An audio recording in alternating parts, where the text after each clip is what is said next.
Great. So good morning, everyone. My name is Sean Thomas.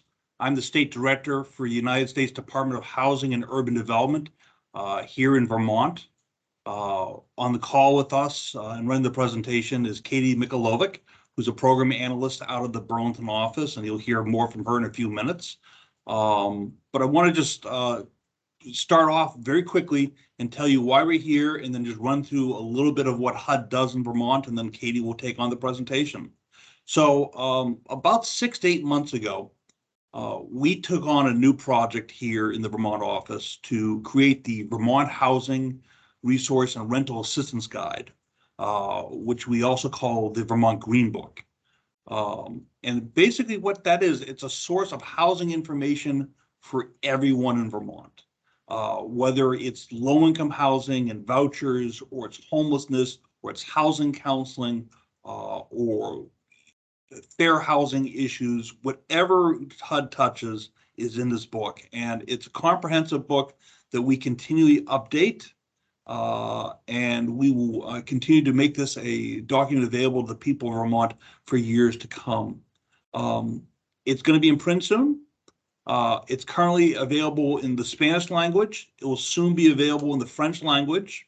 And we're working on other languages that are by the largest spoken in the state, and many of the African languages and the Arabic languages will be included as well. It will take us a little time to get through them all through translation services, but as we go forward, this will become a better working document and something that will be available to everyone.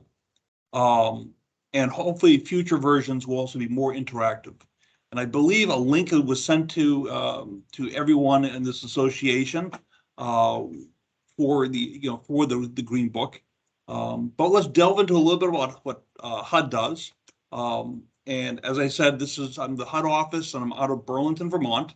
The mission for HUD is a very simple statement: it's to create strong, sustainable, inclusive communities and quality, affordable housing for all. It's a small statement that says far more than you can possibly imagine of what we do on a daily and a weekly basis in HUD.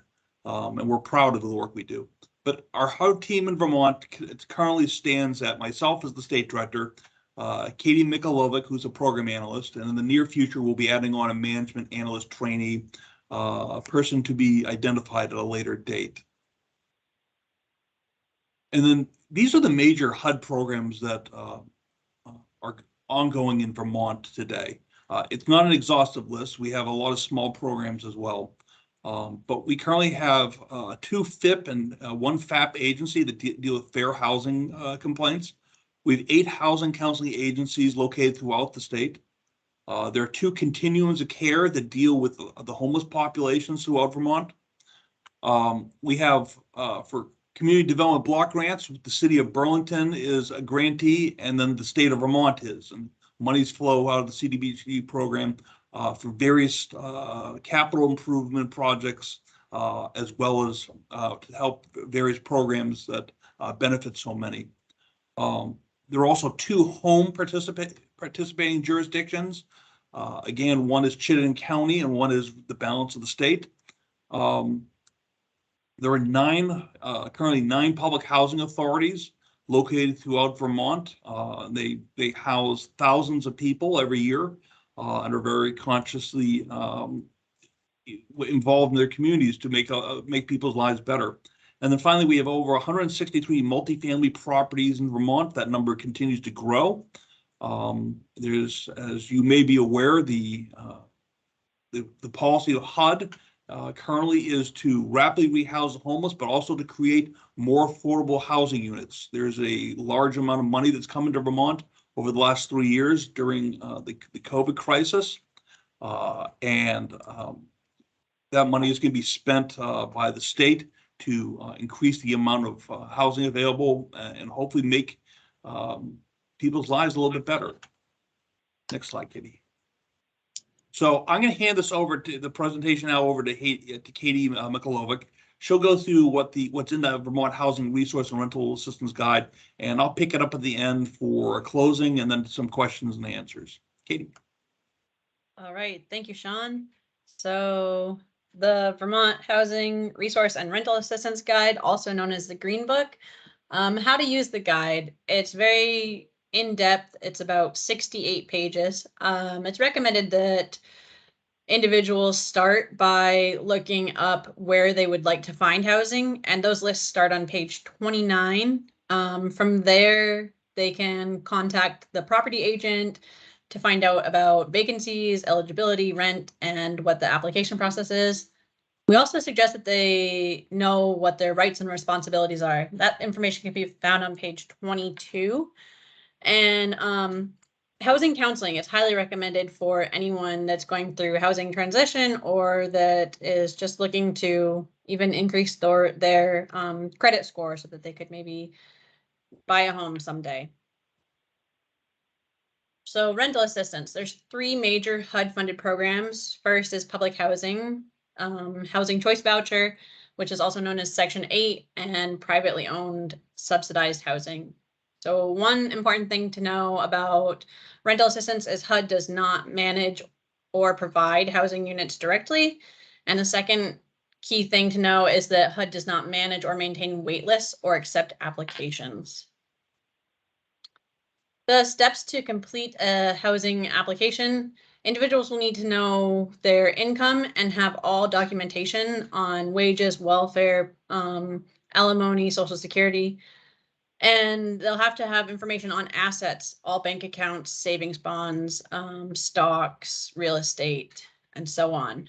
At the end of compiling all of that, they need to sign the application, but they should not do so unless they have read everything and understand everything that's in that application.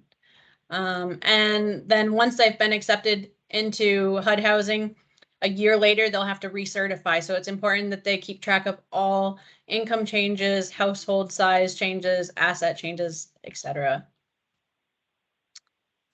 Fraud is a huge thing to be aware of. Individuals should never pay to file an application. They should also never pay to move up on a waiting list. Basically, never pay for anything when it comes to HUD. Always get a receipt and get written explanation if they are required to pay for anything other than their rent.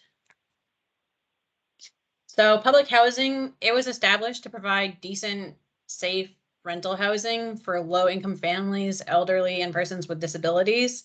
It comes in all sizes and types, so it could be a single family home or a duplex, or it could be a high-rise. The listings of public housing authorities start on page 29. And again, public housing authorities will require all sorts of documentation from birth certificates to tax returns, and they may have different selection preferences. That could be disability, homelessness, veterans. I think we'll talk a little bit further about that later. So housing choice vouchers, this is a voucher that allows the tenant to choose their housing. They're not tied to a public housing project. The applications are handled by the Public Housing Authority, and household must meet the income is usually be less than 50% of median income in the area. And again, as I mentioned in the previous slide, housing authorities can have local preferences. That could be a veteran, someone that's homeless, that puts them at the top of the list.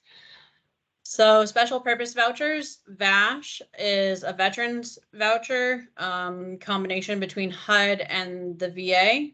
The Foster Youth Initiative, FYI, for foster youth. And then EHV is an emergency housing voucher. There's a few others listed on the slide. The guide goes into depth on those if you'd like more information. And an important thing to know about the HCV is after 1 year, it's portable. They can move to a different location in Vermont or even transfer to a different state. Multifamily housing, these are the privately owned housing complexes subsidized by HUD. Again, properties are split up by elderly disabled, family and elderly, maybe just family, congregate, or assisted living. The applications are handled by the property agent, and An important phone number to know when it comes to multifamily housing is that 1-800-MULTI-70. So eviction prevention, this is huge. As we may see a wave of evictions coming. Some local resources in Vermont Legal Aid, the Vermont Tenants Hotline, the Fair Housing Project of CVOO, and 211 is a great resource. 211 offers the opportunity for agencies to register, and then individuals can access maybe like a month's worth of rental assistance from them. So housing for homeless persons.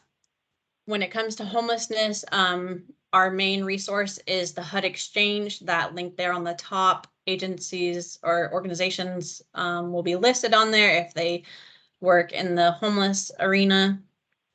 The two continuums of care in the state, that's Chittenden County and the balance of the state, they work quickly to rehouse homeless individuals and families. Their phone numbers are located at the end of the resource guide. I don't know the page number off the top of my head, but I could get it to you. And again, the multifamily and PHAs will have preferences that will allow them to quickly rehouse homeless individuals as well. Homeownership, the Federal Housing Administration, FHA, insures loans. These are often low down payment, low closing costs, and easy credit qualifying. Again, with homeownership, just like rental, we urge individuals to work with housing counseling agencies. There's a list in the guide and the phone number here.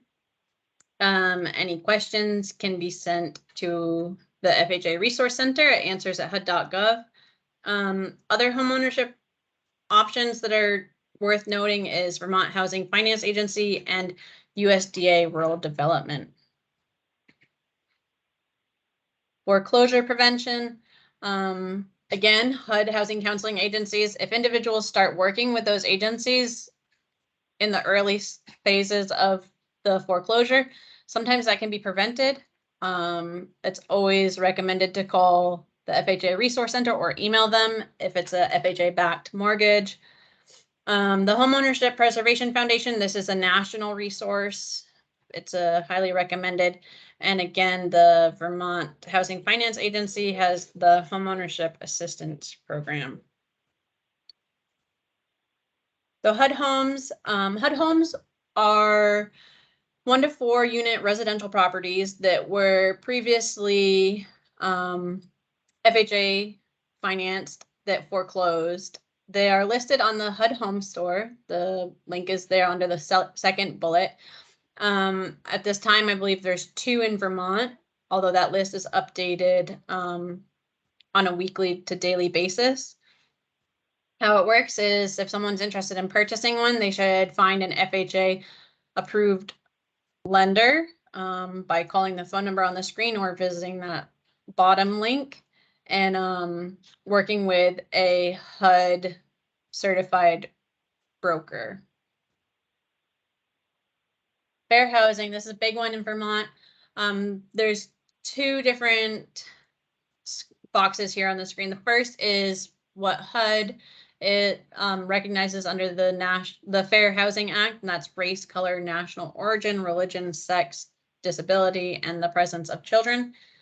And then what Vermont recognizes, in addition to the box on the left, is marital status, age, sexual orientation, gender identity, recipient of public housing assistance, victim or survivor of domestic violence, and then denial of development permitting based on the income of prospective residents.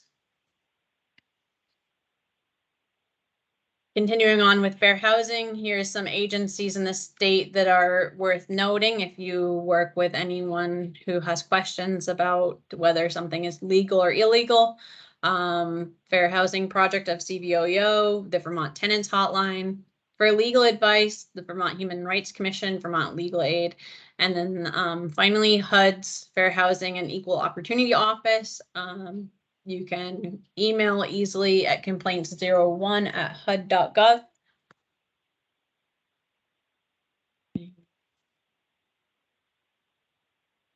Some other housing resources in the state: Vermont Housing Finance Agency, U.S. Department of Agricultural Rural Development, and the VA. They all have housing programs that have different requirements than HUD, worth looking into. I'll hand it back to Sean. Great, thank you very much, Katie. So first of all, to summarize the importance of why we're meeting today, we know that libraries across Vermont deal with people who show up at your doors and they just don't know where to go for a resource. And so we provide this resource guide to you so that you can easily help your constituents who walk in the door. And we can provide not only the links, but over time we can provide physical copies of the book if that would be convenient as well. These are the contact information for the Vermont team. The main office number is 802-951-6290, and you can also email either myself or Katie at the below email addresses. But this is the portion in time where we'd like to take any questions you might have. So don't be shy. Ask a question, no matter how crazy you think it might be. Because remember, there are no stupid questions, they're just stupid answers.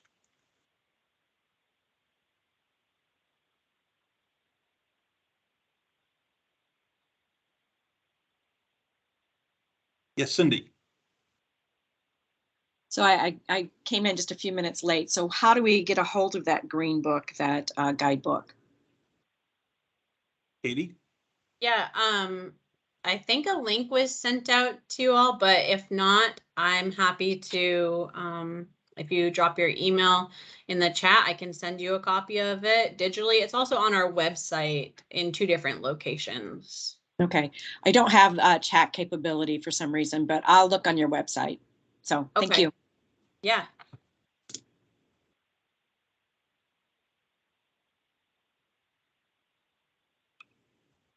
I should note we can also mail paper copies when we do get them in, if that's a resource you all would like. I would love that. Thank you.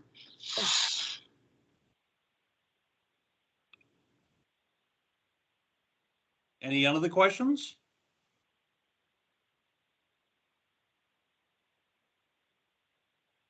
I have one. This is Joy. Go ahead, I Joy. just wanted to say I did not send out the link to that green book, but if you emailed it to me, I'll go back and find it. I missed that, but I can find it and I'll send it to everybody. I'll put it on our digest too, so people who aren't here today can be sure to know about it. So my question was, besides that one about that green book, was, is this the kind of thing where librarians could help patrons? I know they could like point them to the resources, but are there any ethical things around, like if somebody's struggling with doing an application, like can somebody help, could a librarian help a patron actually navigate some of these resources? Interesting question. I would say that you should consult with your own legal authorities, whatever, on liability for that. Per se, I don't see it as an issue, but I would hate to give a legal opinion on something like that. I would say most people should be able to navigate the guide and find the resources directly. And for the most part, it's going to be either calling a number or sending an email off to the right agency, and they usually, the staffs on the other end of the line can walk anyone through a process, and they'll also set up appointments if somebody has a hard time understanding it. Okay, I guess I was thinking about like just literacy issues or language issues. You did mention it's in there are multiple languages, but just because librarians end up doing a lot of sort of in between work, like connecting the people to the resource and actually helping them use it in some cases, especially if it's technology, you know, if there's a technology component to it. Yeah, I mean, obviously my advice would be to do what you feel comfortable doing as a librarian. And helping people is something that is commendable, something we all do. I would just make sure you're doing it according to the law is the only concern I would have. But I can't I can't fathom an issue that would go against the law by helping somebody. Okay, thank you. Any other questions?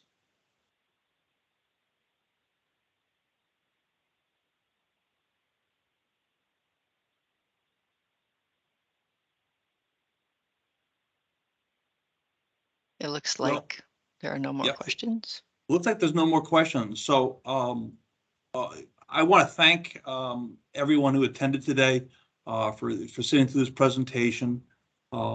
As I said, the Green Book is something that we make available to today, but we're going to continuously update, and we have a goal to certainly update it every year with new content information. Any new buildings have been put online.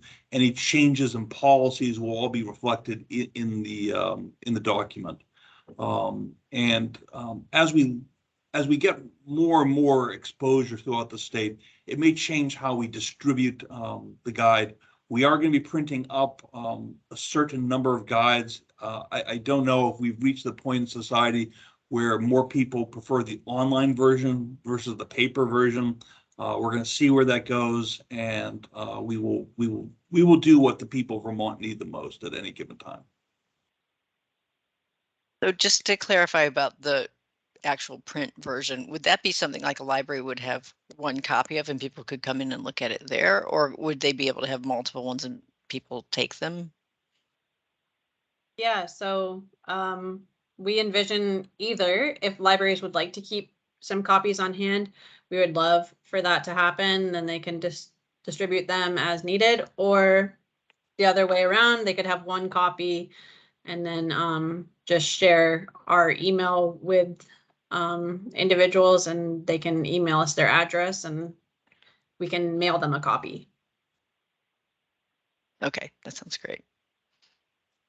The one thing to remember, we're here at HUD, we are here to serve you.